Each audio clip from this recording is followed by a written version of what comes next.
성도님들 안녕하십니까? 오늘 함께 묵상할 말씀은 민수기 19장입니다. 민수기 19장은 하나님의 구원받은 백성이 정결하게 되는 방법을 가르쳐 주시는 장입니다.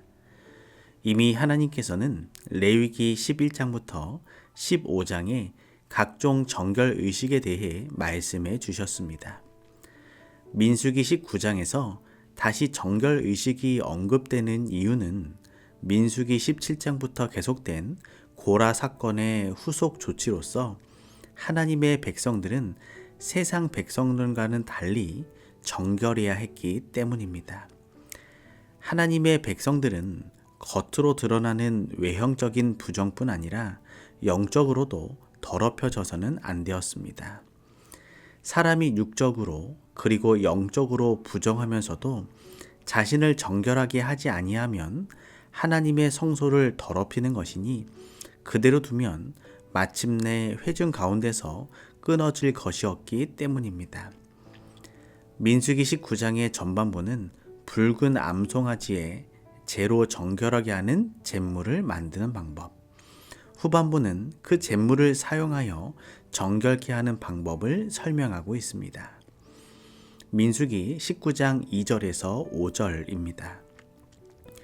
여호와의 명하는 법의 율례를 이제 이르노니 이스라엘 자손에게 일러서 온전하여 흠이 없고 아직 멍에 매지 아니한 붉은 암송아지를 내게로 끌어오게 하고 너는 그것을 제사장 엘르아살에게 줄 것이요 그는 그것을 짐 밖으로 끌어내어서 자기 목전에서 잡게 할 것이며 제사장 엘르아살은 손가락에 그 피를 찍고 그 피를 회막 앞을 향하여 7번 뿌리고 그 암소를 자기 목전에서 불사르게 하되 그 가죽과 고기와 피와 똥을 불사르게 하고. 민수기 19장의 전반부는 붉은 송아지를 진영 밖에서 잡아 그 재를 가지고 정결케 하는 잿물을 만드는 법과 그 사용법을 기록한 장입니다. 잿물은 회막에서 잡아야 했지만 이 암송아지는 부정을 위한 제물이었기 때문에 성소에서 상당히 떨어진 진영 밖에서 죽여야 했습니다. 암송아지 제사는 회중을 정결케 하기 위한 매우 중요한 의식이었으므로 일반 제사장들이 그것을 잡아서는 안 되었고 대제사장을 대신해서 그의 아들인 엘르아살이 관장하는 가운데 잡아야만 했습니다. 대제사장인 아론은 잠시라도 자신을 더럽혀서는 안 되었기 때문이었습니다. 사람을 정결케 하기 위해서 진 밖에서 죽어간 암송아지는 우리를 구원하시기 위해 문 밖으로 끌려나가 돌아가신 그리스도의 희생을 예표하고 있습니다. 오늘 나를 죄 가운데 죽도록 그냥 내버려 두지 않으시고 하늘의 보좌를 버리고 죄악 세상에 오셔서 십자가에 달려 돌아가신 이 예수님을 깊이 생각하는 하루가 되시길 소망합니다. 민수기 19장 6절입니다. 동시에 제사장은 백향목과 우슬초와 홍색실을 취하여 암송아지를 사르는 불 가운데 던질 것이며 제사장은 암소의 모든 것을 불사르게 하고 그 불 속에 백향목과 우슬초와 홍색실을 던졌습니다. 백향목과 우슬초와 홍색실은 문둥병자를 정결케 하는 일에도 사용되었습니다. 이것들은 제사장이 직접 불타고 있는 암송아지 위에 던져 그 사체의 재와 혼합되어 정결을 위한 재료를 형성하였습니다. 백향목은 향기와 썩지 않음에 대한 표로, 우슬초는 정결의 상징으로 여겨졌습니다. 또한 홍색실은 피를 상징하였습니다. 이 세 가지는 우리를 죄에서 정결케 하시는 그리스도의 보혈을 상징하는 표상입니다. 민수기 19장 9절입니다.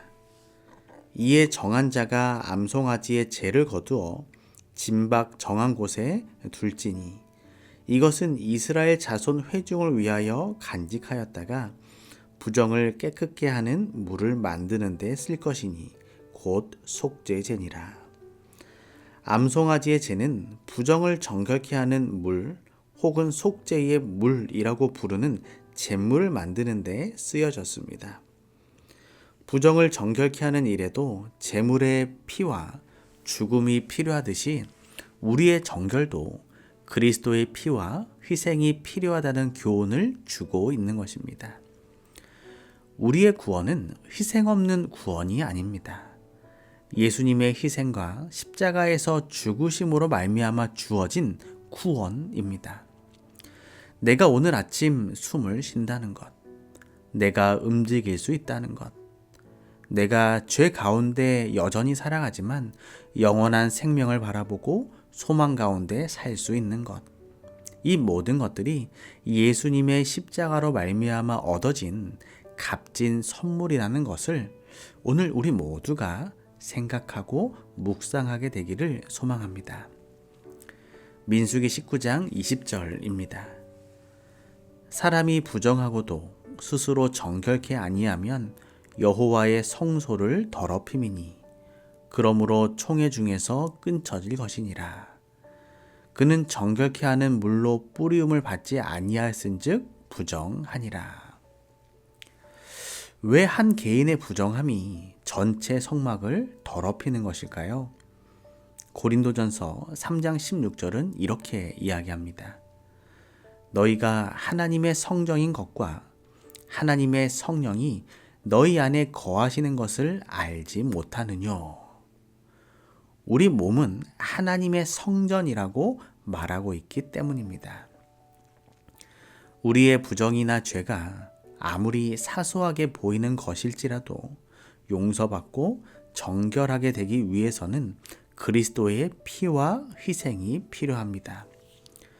정결함을 받지 않은 죄나 부정은 결국 하나님의 성소를 더럽히게 되는 것입니다. 오늘 우리의 삶이 아무리 작은 잘못이라도 철저하게 회개하고 다시 한번 나의 크고 작은 모든 죄와 잘못을 십자가에서 예수님의 희생으로 용서해 주신 그 예수님의 놀라운 사랑을 우리가 함께 묵상하게 되기를 소망합니다. 오늘은 박희용 장로님 가정을 위해 기도합니다. 사랑의 하나님, 박희용 장로님의 삶을 늘 좋은 길로 인도하여 주시고 교회 선교를 위해 교회 많은 곳을 살피시는 장로님의 마음을 하나님께서 품어 주시옵소서. 김선혜 집사님과 박성용, 박관용 청년의 삶이 하나님의 인도하심 아래에서 하나님과 늘 동행하는 복된 삶을 살게 하여 주시옵소서. 사랑의 예수님의 이름으로 기도합니다. 아멘. 이제 화면의 기도 제목을 보시고 우리가 있는 곳에서 하나님께 기도하도록 하겠습니다.